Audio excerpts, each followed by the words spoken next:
Muy bien, entonces el día de hoy vamos a hacer el repaso previo a la prueba número 4. La prueba número 4 tiene como contenido contemplado el capítulo 21, que es el de campo eléctrico.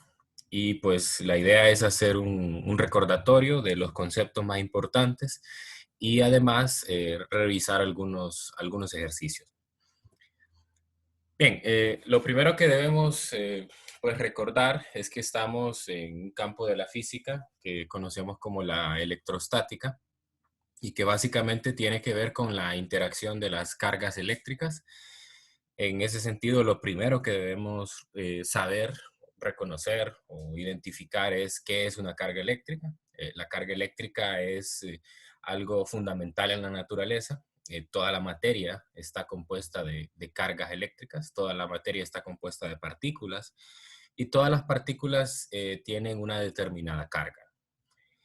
Para eso, pues debemos recordar el modelo atómico. En el modelo atómico, pues nosotros tenemos en el núcleo dos tipos de partículas, que son los protones y los neutrones. De estos dos, solamente los protones poseen una carga eléctrica y en el exterior del átomo, pues tenemos a los electrones, ¿verdad? Que tienen también una carga.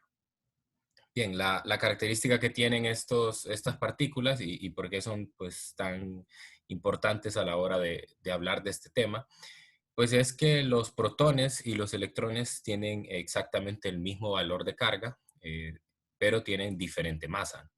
Tienen el mismo valor de carga, a diferencia de que los protones tienen una carga positiva y los electrones tienen una carga negativa.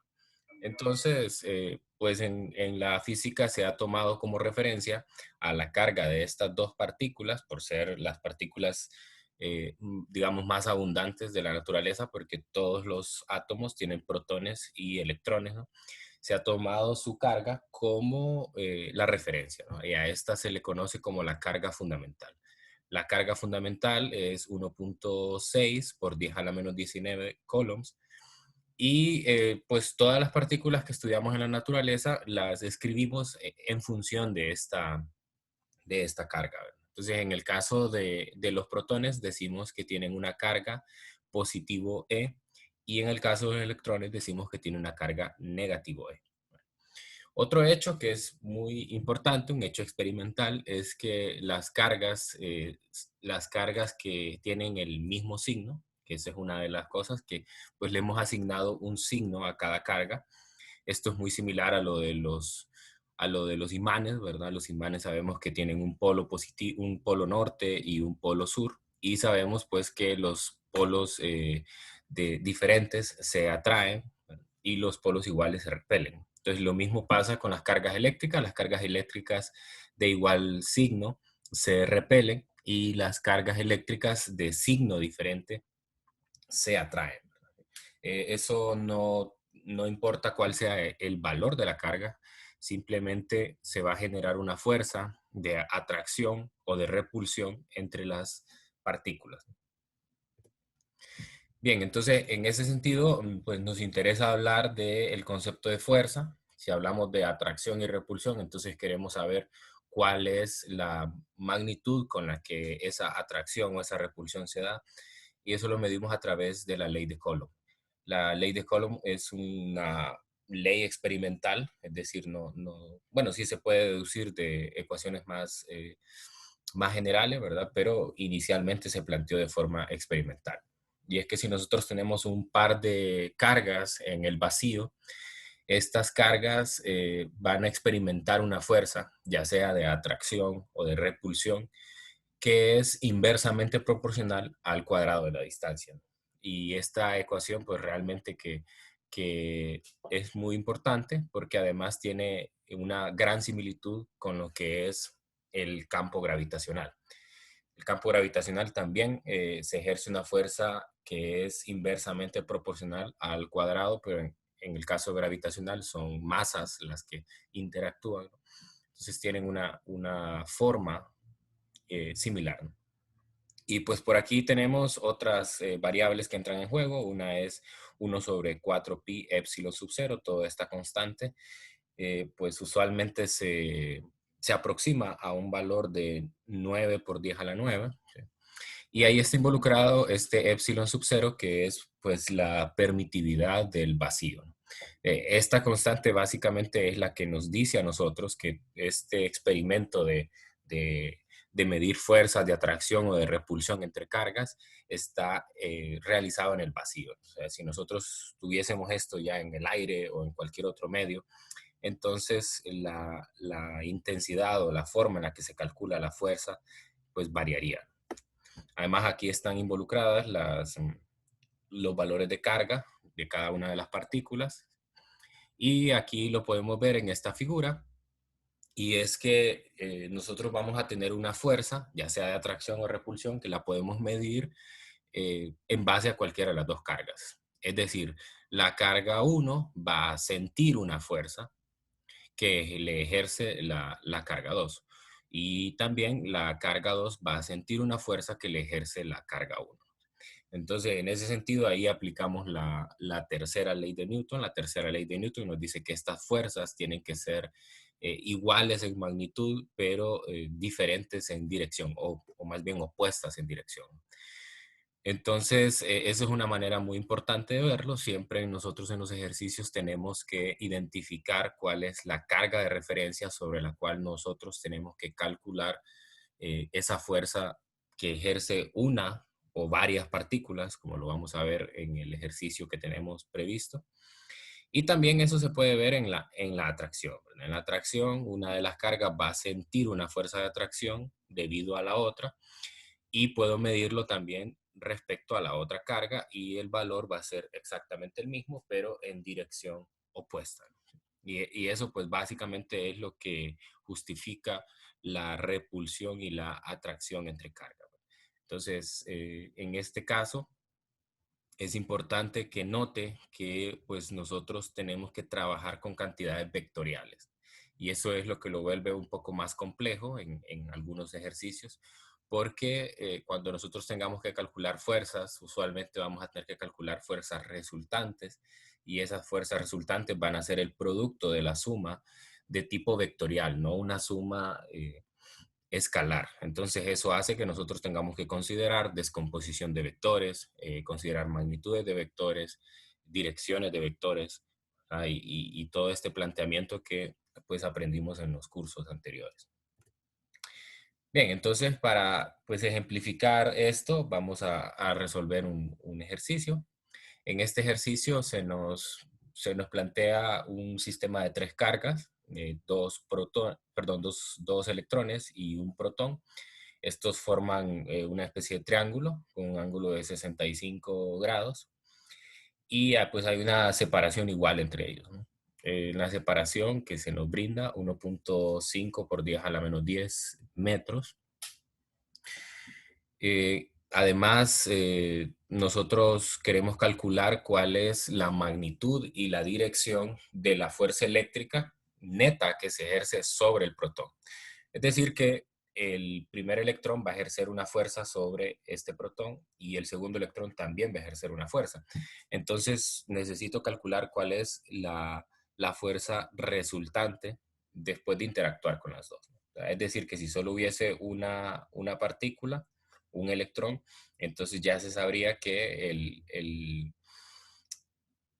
el tipo de fuerza es fuerza atractiva, ¿no? E iría en la dirección de la carga, ¿no? Eso es importante verlo. Aquí lo voy a poner en la figura anterior. Y es importante ver que, pues yo no puse aquí el carácter vectorial que tiene esta fuerza, pero esta fuerza siempre es en la dirección radial.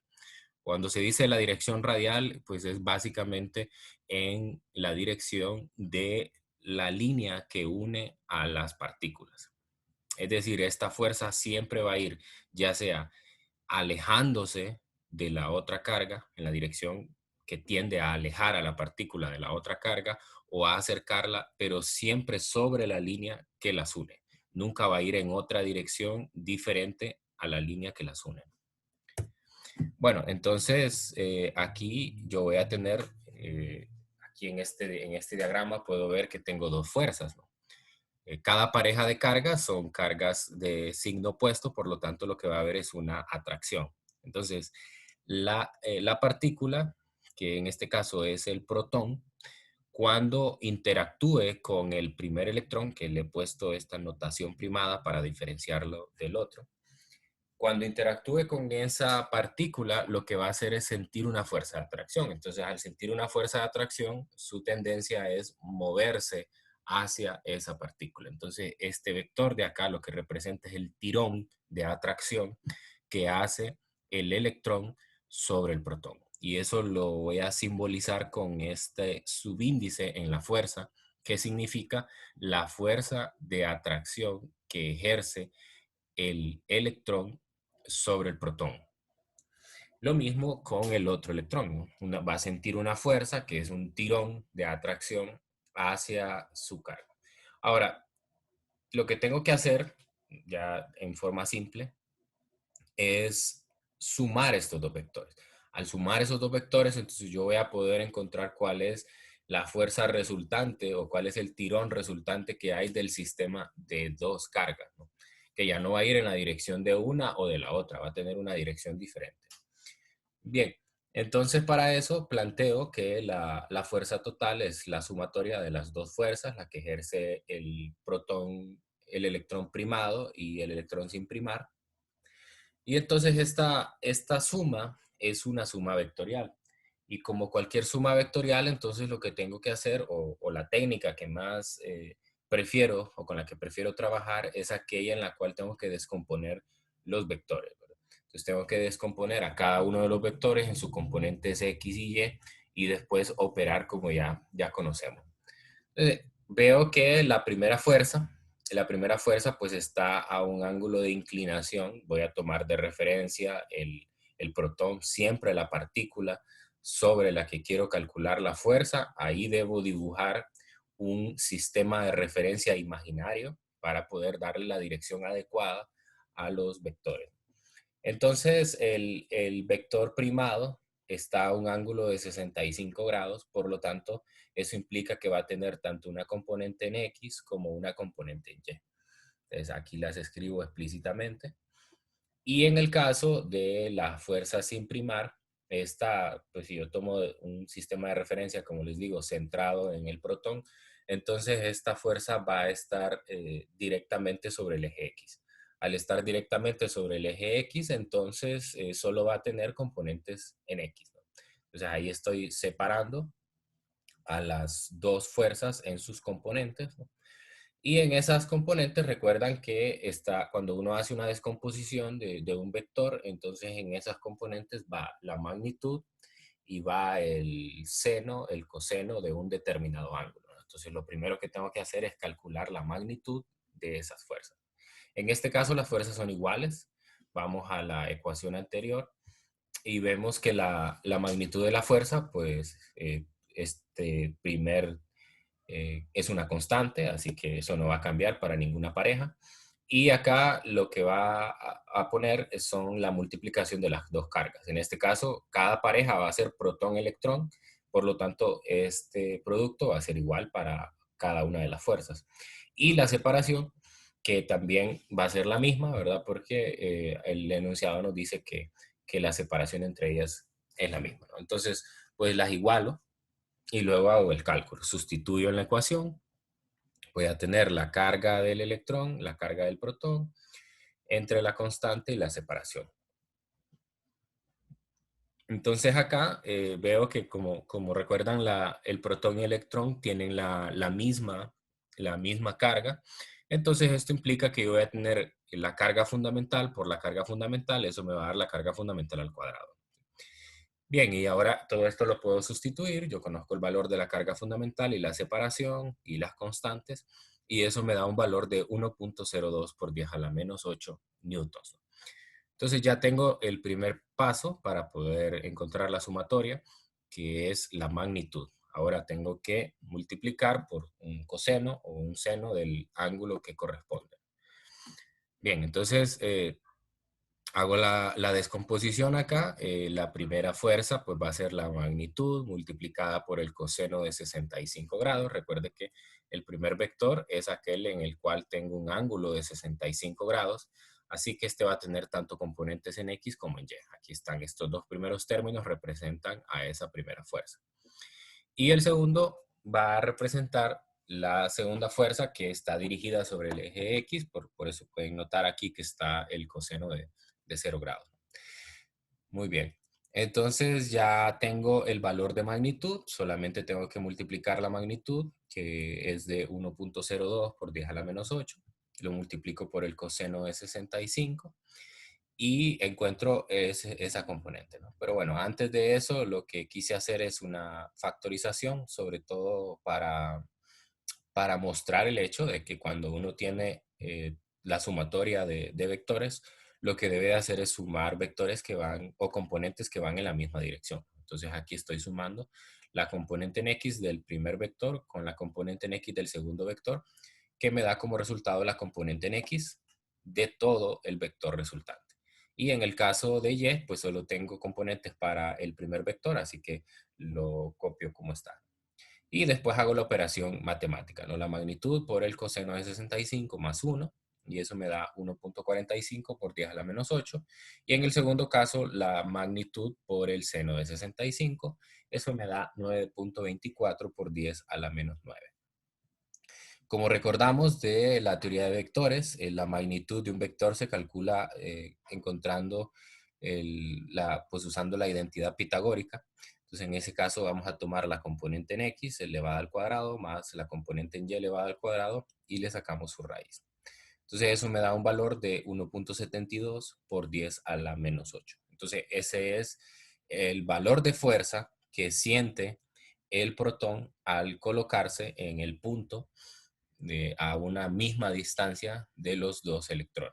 Ahora voy a ver en qué dirección, ¿no? O sea, eso quiere decir que si lo coloco ahí, va a sentir una fuerza, pero en qué dirección se va a mover cuando siente esa fuerza. Para eso usamos también lo que ya conocemos de la teoría de vectores y la dirección de un vector que ya tenemos descompuesto en sus componentes X y Y, pues es más que el tangente inverso de la componente en Y entre la componente en X, y eso me da un valor de 32.5. Entonces aquí hice un esquema de cómo sería la situación. El protón al colocarse aquí a la misma distancia de los electrones, entonces sentiría una fuerza que lo movería en la dirección de este vector de color negro. Entonces, eso es muy común en este tipo en este tema, ¿no? Es muy común que nos toque resolver este tipo de cosas, y el paso por toda esta descomposición de vectores es obligatorio, ¿no? Es obligatorio porque precisamente la fuerza eléctrica pues tiene un carácter vectorial y debemos hacerlo por ahí.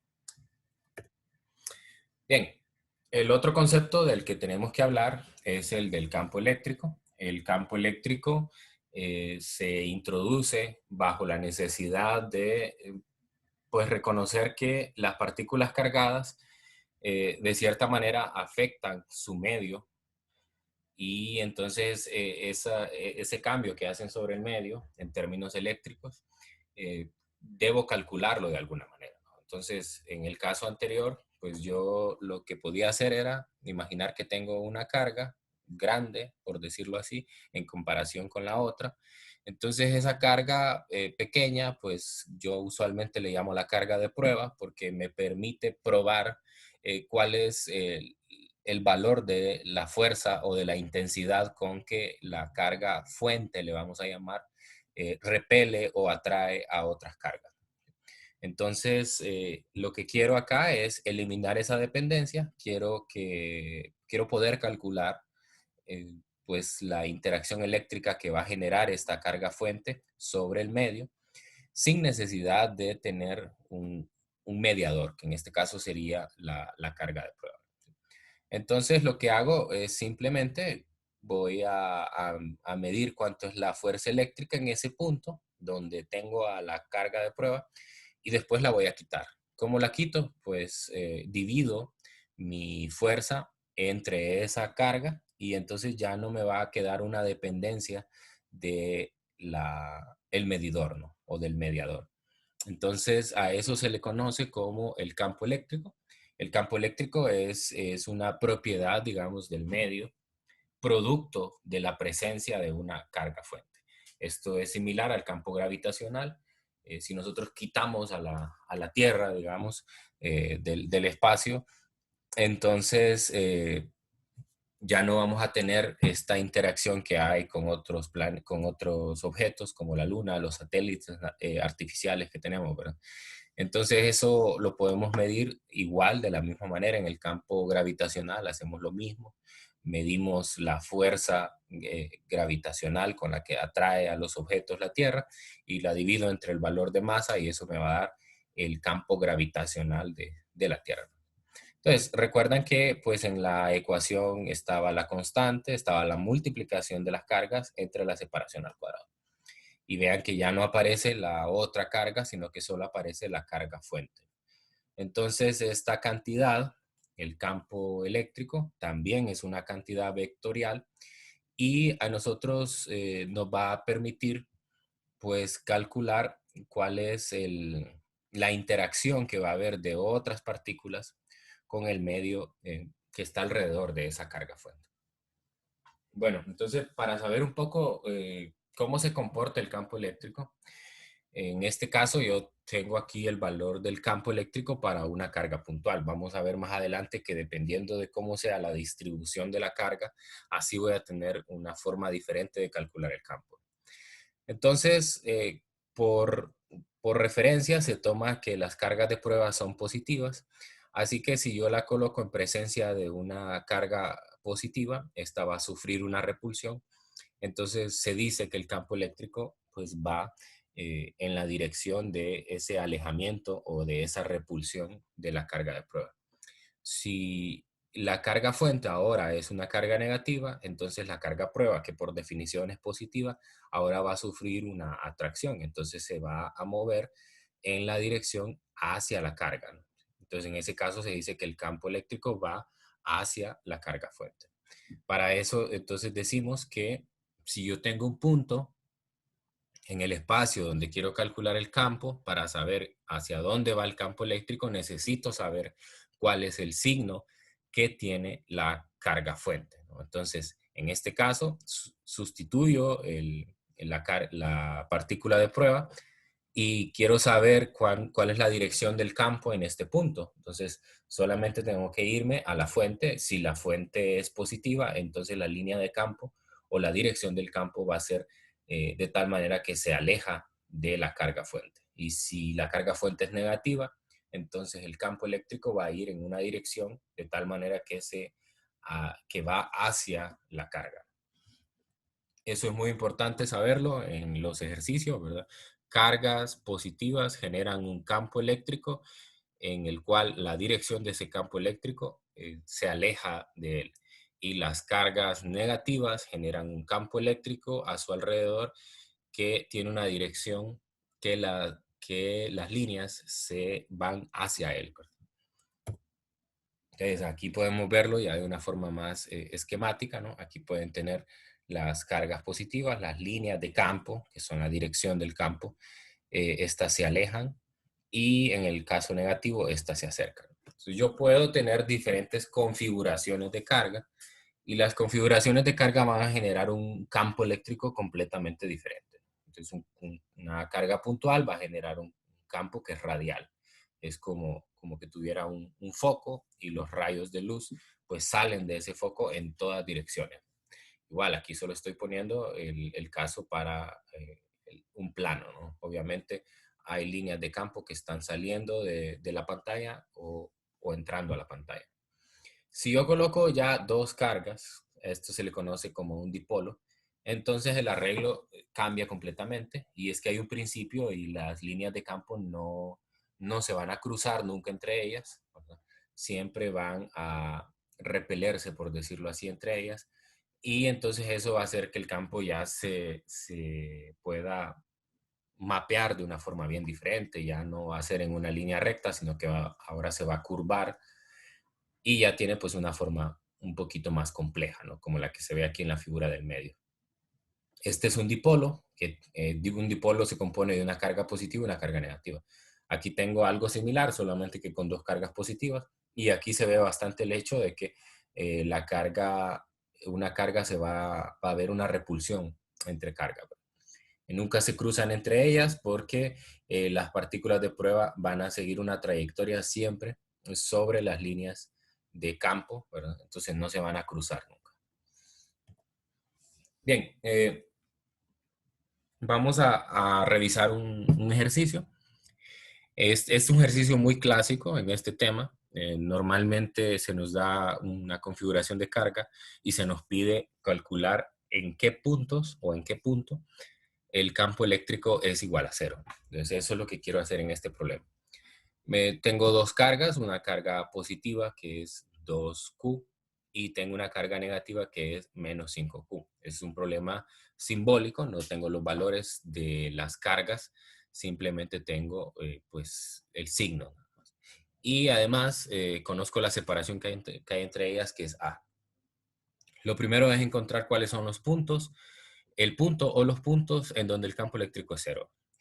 Bien, entonces aquí hacemos una simplificación y vamos a encontrar los puntos sobre la recta que une a las dos cargas. Es decir, si yo hiciera un sistema de referencia que pasara justamente sobre las dos cargas, entonces pues solo voy a encontrar puntos en, en el eje X, ¿no? Nada más.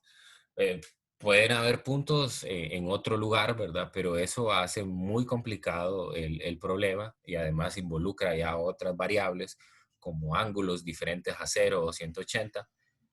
Y entonces, pues bueno, eso lo complicaría más. Entonces, en ese sentido voy a separar el análisis previo en tres partes. Es analizar cada una de las regiones. Entonces, yo puedo tener una región que sea a la izquierda de las cargas. A la izquierda de las cargas puedo colocar un punto, también puedo colocar un punto entre las cargas o un punto a la derecha de las cargas, ¿no? Entonces, lo que quiero hacer es probar vectorialmente si esto tiene sentido o si me va a conducir a un resultado erróneo. Entonces, inicio en este numeral 1, pues lo que hago es colocar el punto en la parte izquierda de las cargas, es decir, que aquí voy a tener que dibujar a los dos vectores de campo que genera cada una de las cargas. Entonces, el campo que genera la carga 1, yo le he denominado carga 1 a la carga de menos 5Q, va a ser un campo que va a ir en la dirección hacia la carga. Recuerde que las cargas negativas, aquí lo voy a mostrar otra vez, generan un campo eléctrico de tal manera que las líneas de campo van en dirección hacia él y las positivas generan un campo de tal manera que las líneas de campo van alejándose de la fuente. Entonces, este primer campo, que es el que va hacia la derecha, va en esta dirección precisamente porque es producido por la carga negativa. En el caso de la carga 2, que es una carga positiva, entonces la línea de campo se aleja y tengo esta situación. Recuerde que para calcular campo, además necesito las distancias.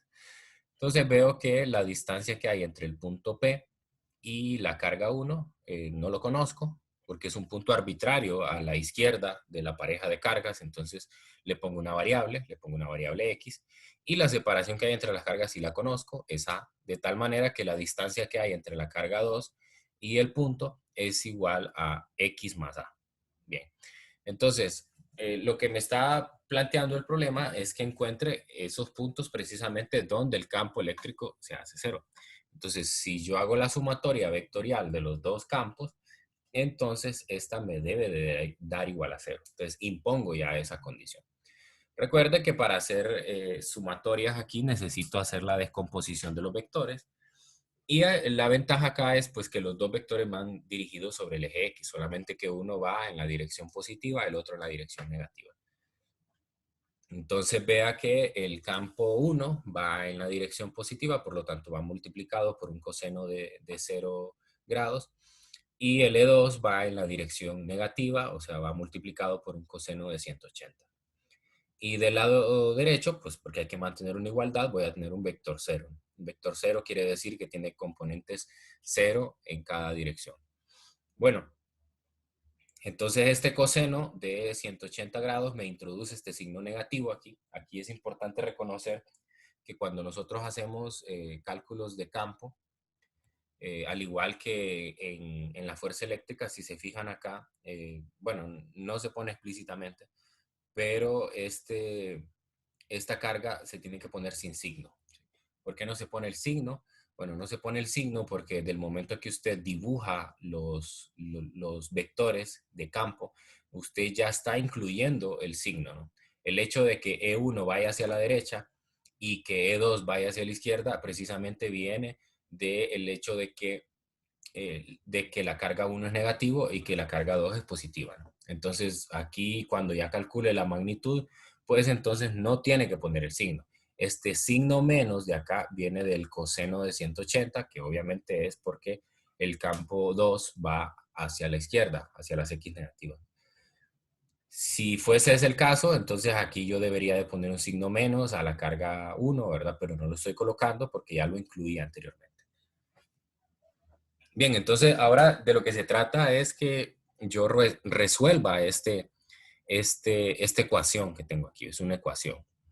Esa ecuación, pues no lo voy a probar en el ejercicio, ¿verdad? Pero usted lo puede hacer en su casa, despacio, y puede notar que esta ecuación le va a conducir a dos respuestas, ¿verdad? Cuando uno hace todo el desarrollo algebraico de esa ecuación, va a llegar a una ecuación cuadrática, la resuelve por la fórmula cuadrática, y va a encontrar entonces que eso le va a dar valores, dos respuestas, que son valores negativos para las X. Y eso pues no tiene sentido porque nosotros por definición acá hemos puesto que X tiene que ser positivo, ¿no? No tiene sentido que ese valor me quede en negativo, ¿no? Okay. Bien, entonces ahora me paso a la segunda situación, es que el punto esté entre las dos cargas. Lo coloco, no necesariamente tiene que ser en el centro, puede ser en cualquier dirección entre las cargas. Lo coloco por acá y entonces ahora los vectores van a cambiar de dirección, obviamente, ¿no? Porque en el caso de la carga negativa, el campo eléctrico va hacia ellos, ¿no? Entonces va hacia la izquierda. Y en el caso de la carga positiva, el campo va alejándose de ella. Así que los dos vectores de campo me van a quedar en la misma dirección y ese es negativo de las X. Entonces, a la hora de sumar, usted puede ver acá que los dos aparecen con un coseno de 180.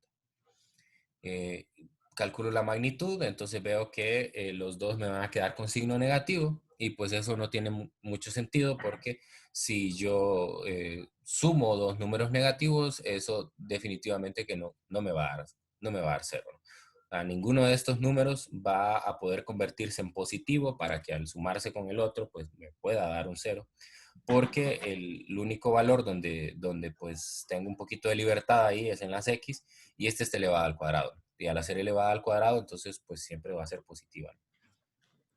Bien, entonces ahora voy a la tercera situación, que es colocar el punto a la derecha. Para colocar el punto a la derecha, entonces ahí sí ya voy a hacer todo el desarrollo porque ese es el punto correcto.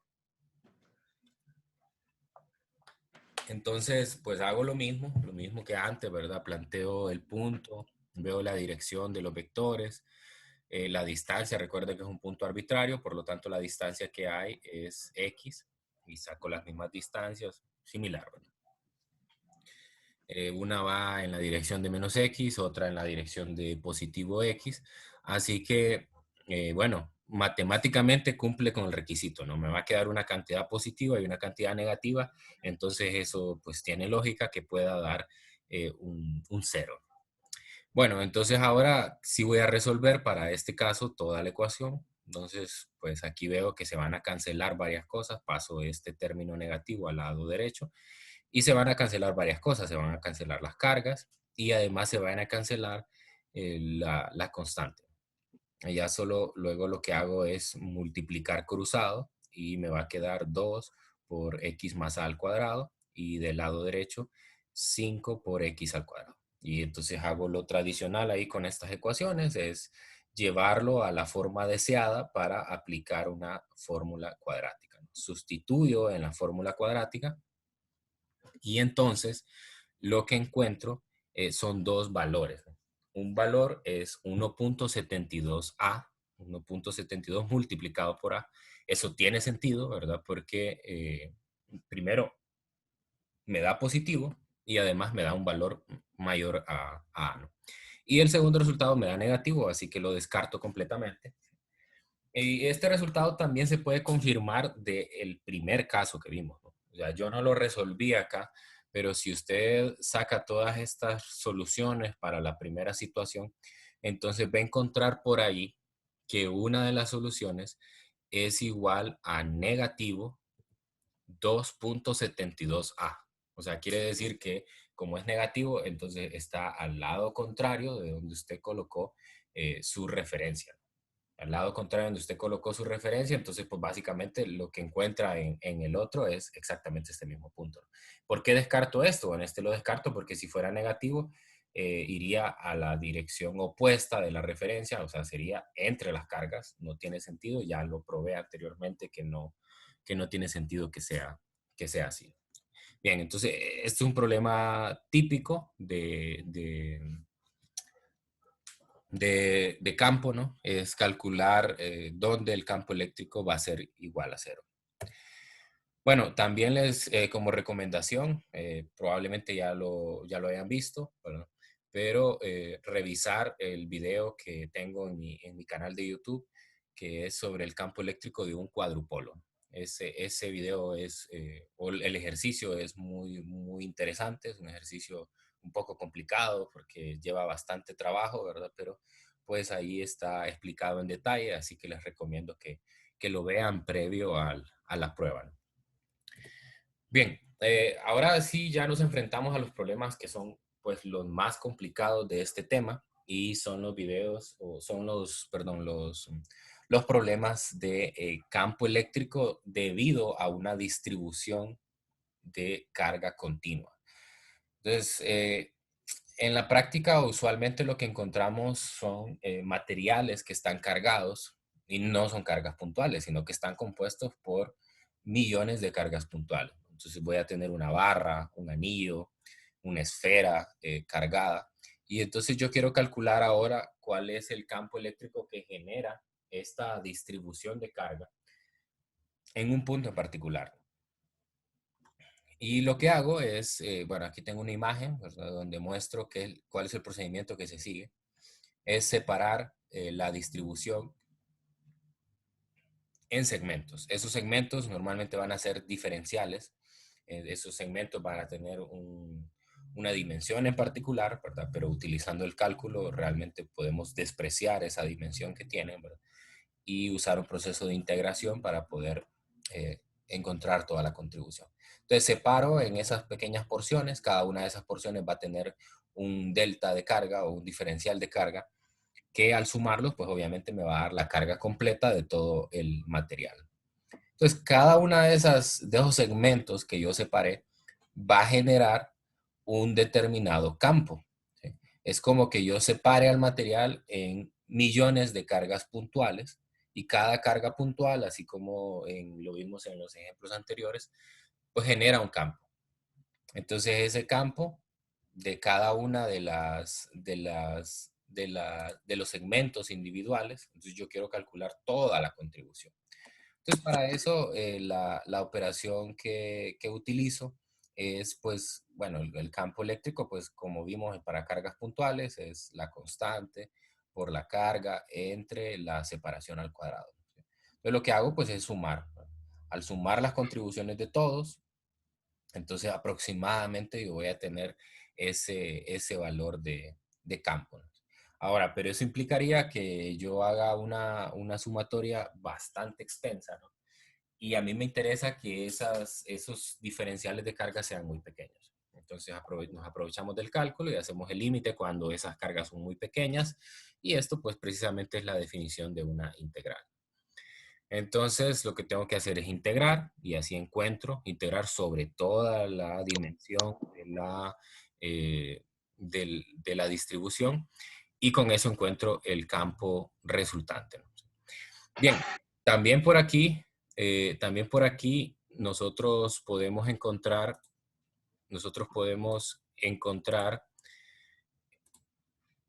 que se puede definir una cantidad que se conoce como la densidad de carga lineal.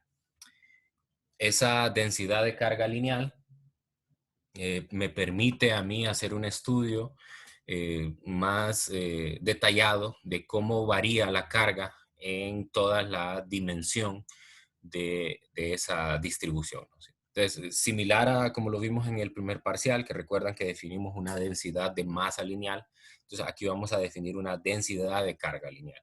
Esa densidad de carga lineal es la carga que hay en una determinada longitud.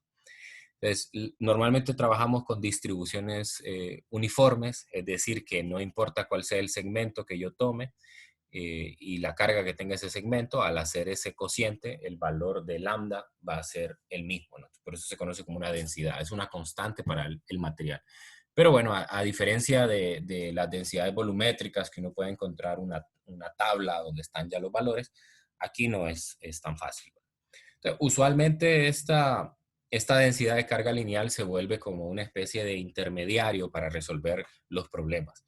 Entonces, si la distribución es continua, entonces yo puedo encontrar exactamente el mismo valor de lambda si yo tomo toda la carga, o sea, todo el material, y lo divido entre su longitud, a que yo haga un diferencial y lo divida entre la longitud de ese diferencial.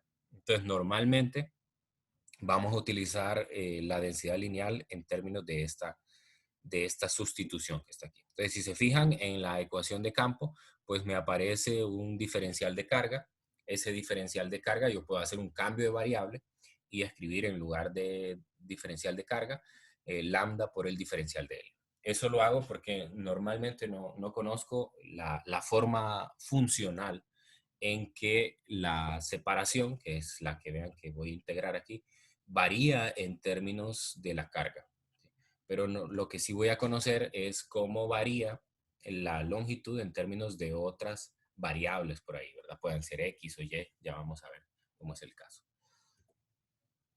Bueno, entonces para ejemplificar esto vamos a resolver un problema en el cual yo tengo una distribución de carga positiva sobre una barra.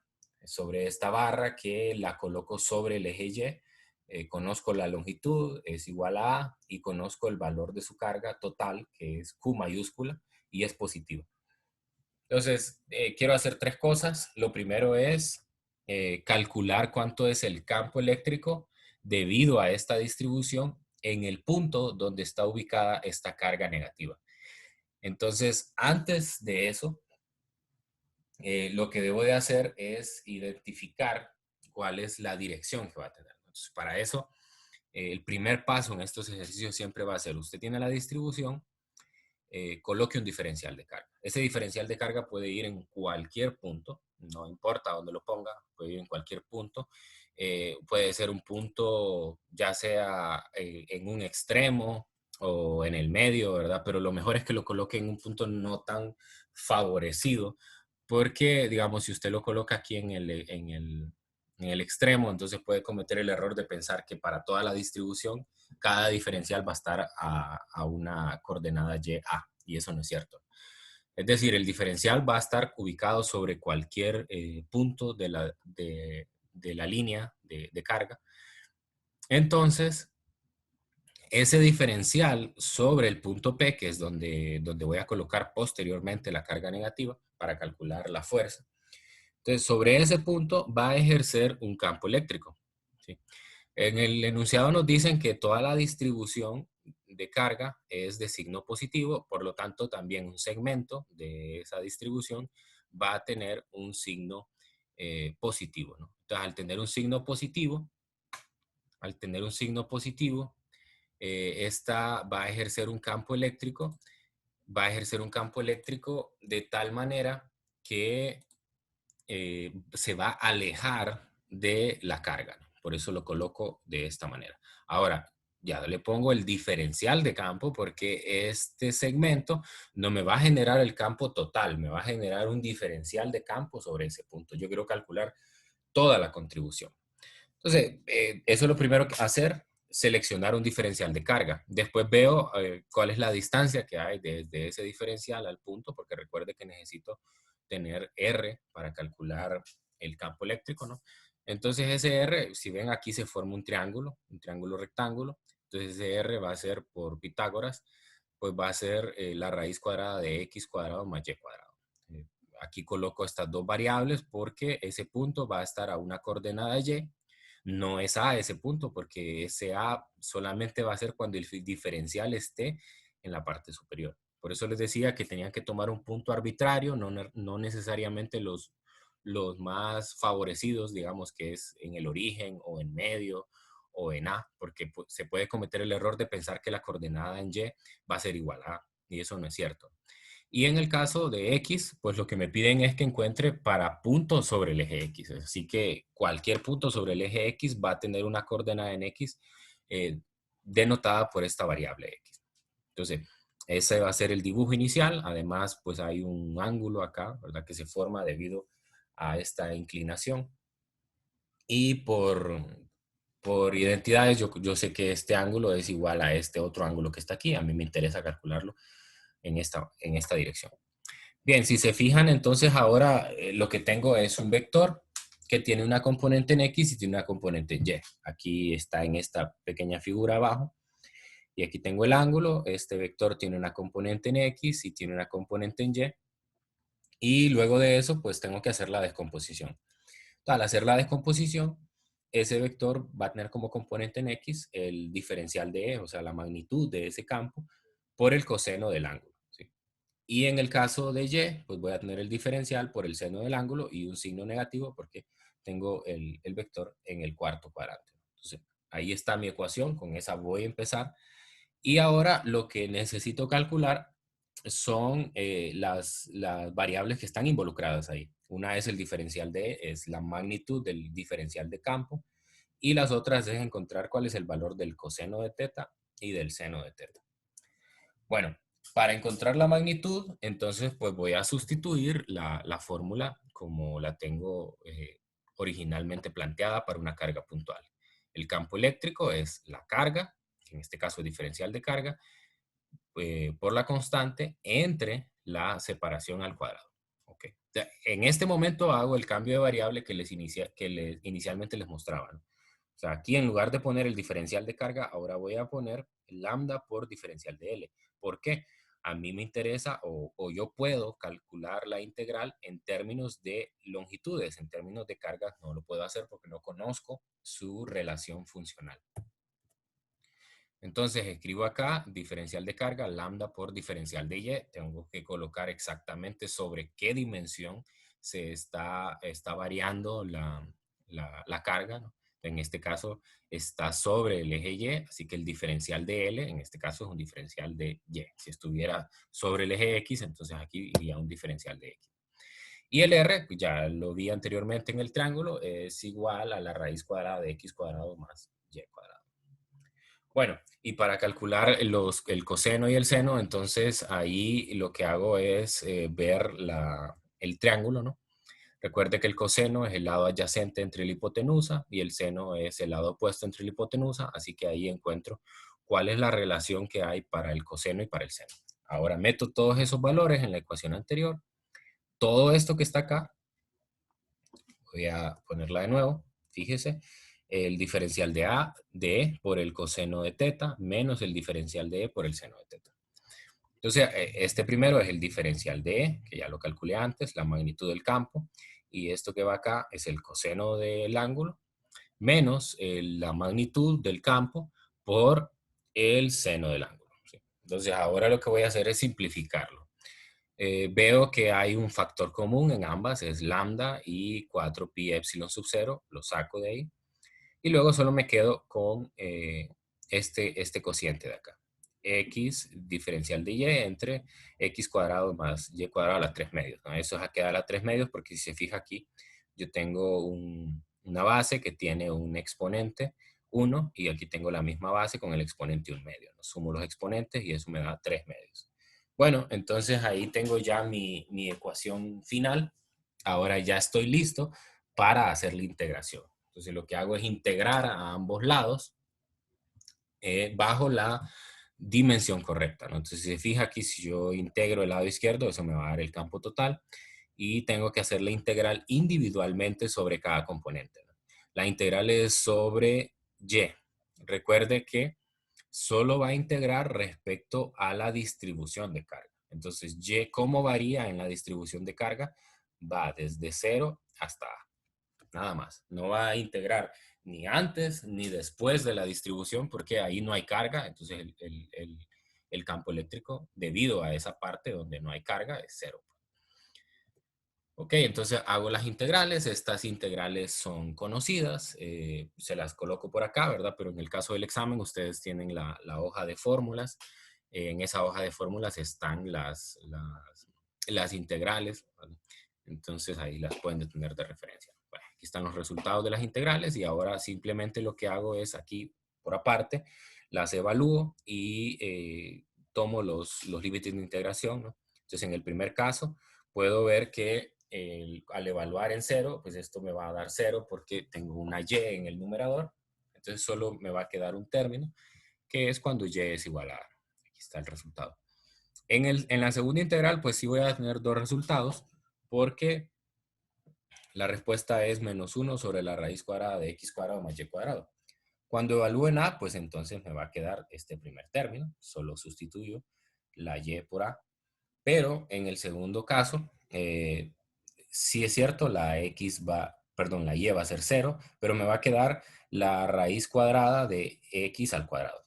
Y la raíz cuadrada de x al cuadrado, aquí lo coloco, es igual al valor absoluto de x, ¿no? En este caso, omito las barras de valor absoluto porque recordemos de la figura que el punto donde quiero calcular el campo está en la parte positiva de las X, así que no tiene pues sentido colocar las barras de valor absoluto y solo coloco el 1 sobre X.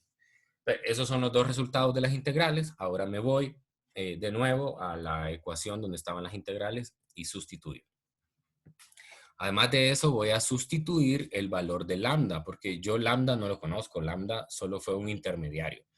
Pero lambda lo puedo calcular ya sea por los diferenciales o por la carga total. Entonces, en este caso, yo conozco la carga total.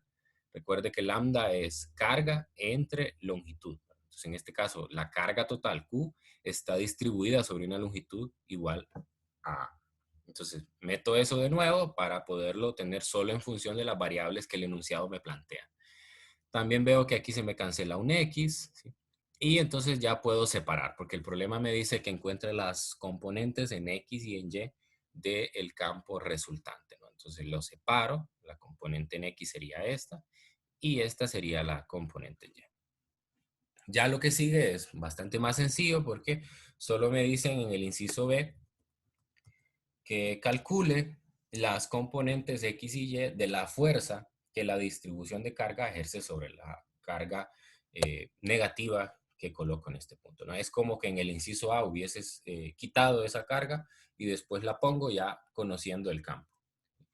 Es como lo que se hace en la ley de Coulomb, pero la ley de Coulomb no me permite a mí introducir distribuciones continuas, no solo me permite trabajar con cargas puntuales, así que no podría yo hacerlo mediante la ley de Coulomb como lo hicimos anteriormente.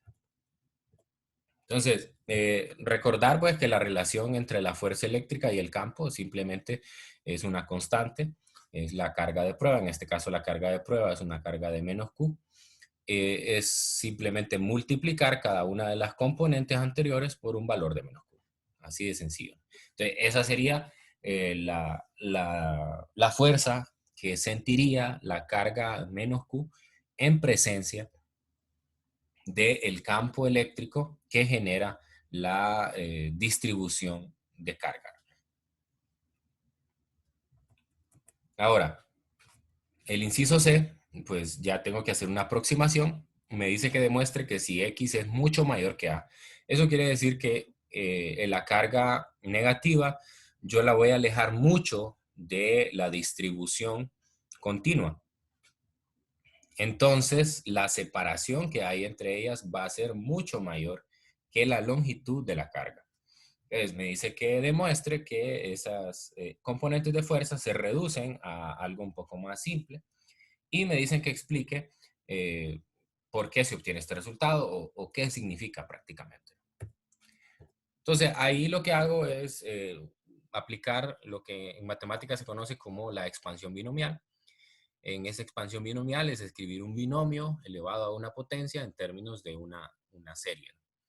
Entonces, aquí lo que hago es sacar de factor común primero el x, ¿no? Porque aquí tengo x al cuadrado. Si lo factorizo, entonces va a salir de la raíz como x nada más. Entonces, pues, si hago esa factorización, aquí me quedaría un 1 en lugar del x cuadrado, y aquí donde tengo el a cuadrado, ahora me quedaría un a cuadrado sobre x cuadrado. Es esto que tengo acá, ¿no? Y lo voy a escribir, o voy a usar las propiedades de los exponentes, y lo voy a escribir con un exponente negativo para colocarlo de esta manera. Usted puede revisar en los textos de matemática, ¿verdad? Cómo se hace esta expansión. Hay una fórmula general para poder calcular esa expansión. Y normalmente cuando se hace esta expansión, solo se utilizan los primeros dos términos de la serie. Porque en la serie, este término, que es el segundo del binomio, se va a ir elevando cada vez a una potencia más grande. Y la ventaja de hacer esta expansión es que cuando le queda este cociente, va a ser un cociente de tal manera que va a tener un denominador grandote, ¿no? Comparado con el numerador. Eso va a hacer que la fracción sea muy pequeña, y todavía si usted le eleva a una potencia alta, entonces ese valor va a ser muy pequeño y se pueden despreciar. Entonces, si se fija, de la serie solo se toman los primeros dos términos, y además esto está multiplicado por el 1 sobre x. Entonces, ¿dónde me aparece el 1 sobre la raíz cuadrada de x cuadrado, que si se fijan en la expresión de fuerza, está presente en las dos componentes? Ahí voy a sustituir ese resultado de la serie. Entonces lo meto acá, ¿verdad? Incluyo este x que está acá y el otro x que tenía en la componente de x, lo meto acá. Y si se fijan, pues aquí me va a quedar un a cuadrado sobre x a la 4. ¿Sí? Pero recuerde que x es mucho mayor que a. Entonces esta fracción es muy pequeña, se puede despreciar, se puede decir que es aproximadamente 0. Y entonces solo me va a quedar este resultado. Ya vamos a decir qué significa. Hago lo mismo en la componente en y, ¿verdad? Hago la sustitución y veo que aquí se me van a cancelar el 1 sobre x y solo me va a quedar este término.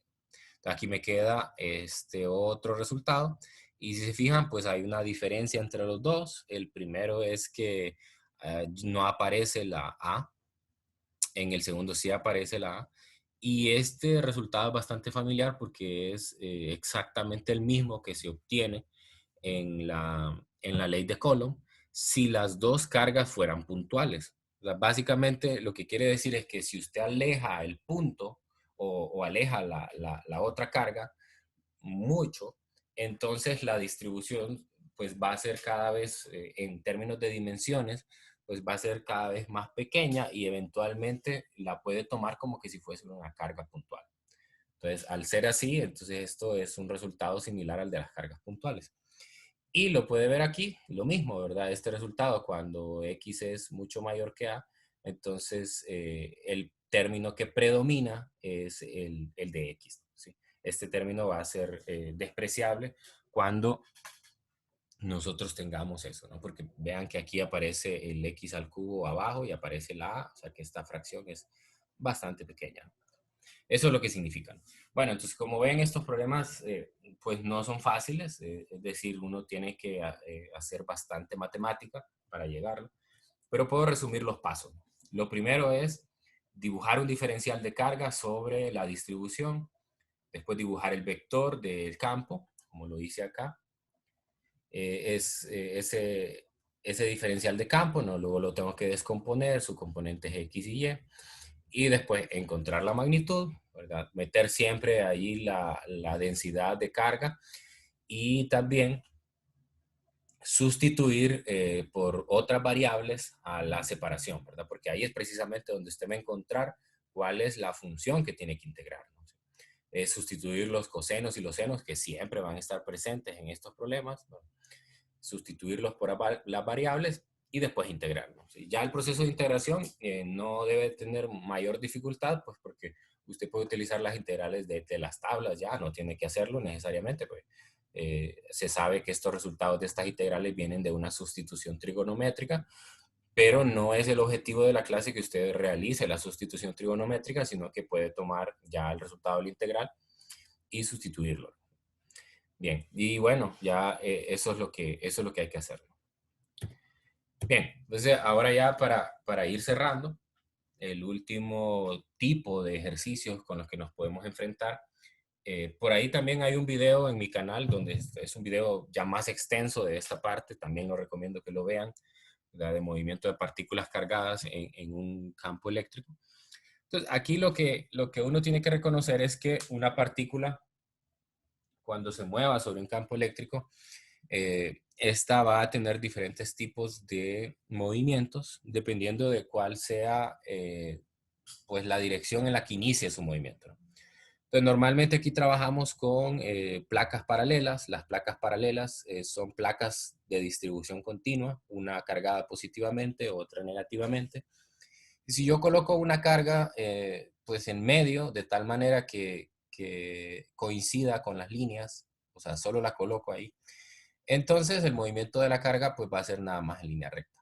Ya depende de cuál sea el signo de la carga, esta se va a mover hacia la placa positiva o hacia la placa negativa, pero en una línea recta. Entonces ahí lo que tengo realmente es un movimiento rectilíneo uniforme con una aceleración constante.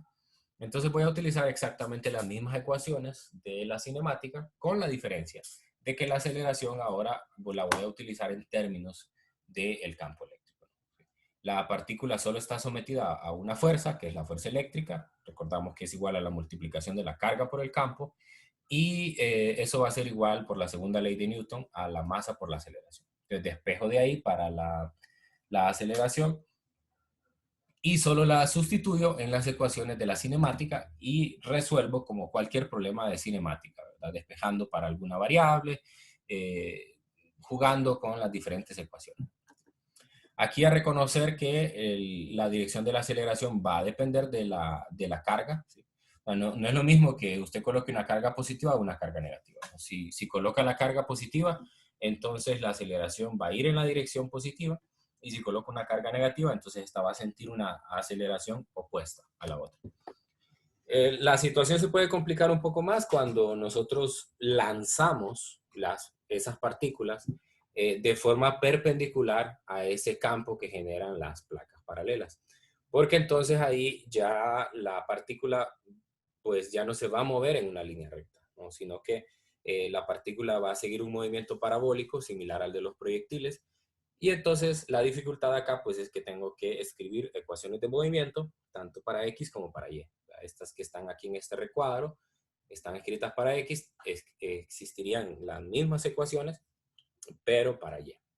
Pero bueno, ahí se pueden hacer algunas simplificaciones, dependiendo de cómo sea el tipo de movimiento, más o menos como se hizo en proyectiles. En proyectiles lo usual es que en el caso de las X no tengamos aceleración, sino que solamente en Y. Entonces eso facilita bastante el problema.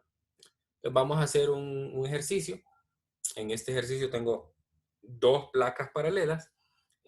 No me dan los signos, pero me dan la dirección. O sea, lo que me hace pensar es que lo que me lleva a pensar es que la placa de abajo es positiva y la placa de arriba es negativa por la dirección del campo.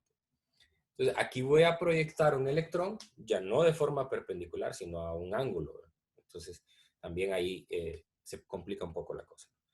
Entonces, me dan la velocidad con la que entra ese electrón a la región, me dan también el ángulo con el que entra, ¿sí?